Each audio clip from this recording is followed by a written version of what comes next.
For the past several years, the Hamas terror organization has been ruling the Gaza Strip, supported by Iran and Hezbollah. For this entire period, thousands of rockets and mortars have been fired at Israeli civilians. Hamas invests much money and efforts to build terror infrastructure in civilian areas and underground throughout the Gaza Strip.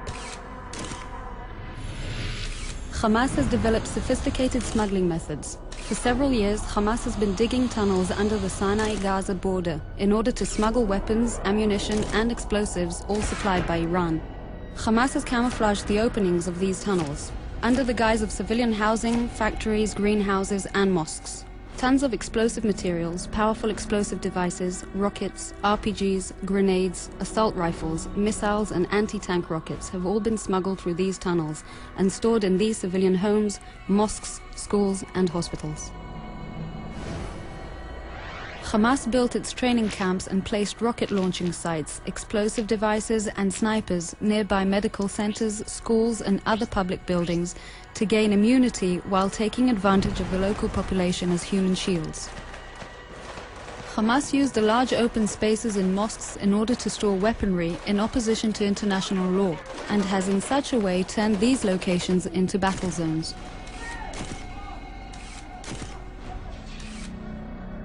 The use of women, the elderly and children is built in the terror strategy of Hamas.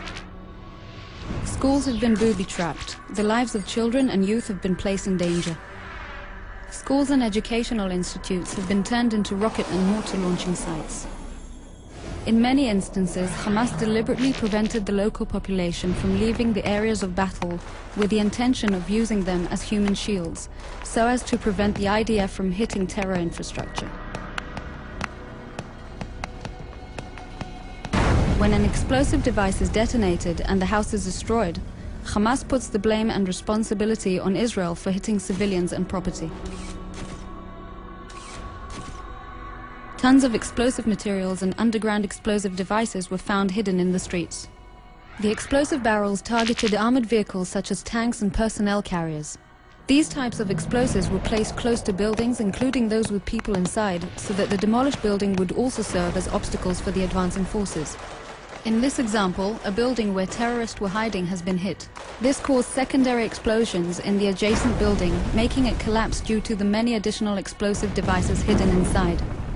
In an attempt to gain protection, Hamas positioned its rocket launching sites by public buildings such as medical centers, soccer fields, the Palestinian Association for the Rehabilitation of the Disabled, and gas stations.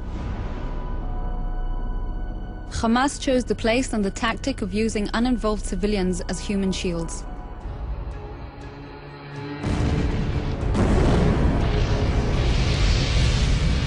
This map and other findings are all evidence of how Hamas purposely built its terror and combat network as an inseparable part of its civilian infrastructure. Hamas chose this battlefield. Hamas chose to place its rocket and mortar launchers within the uninvolved civilian population. Hamas chose to build its fortifications and place its explosive devices and snipers deliberately between buildings in which people were hiding.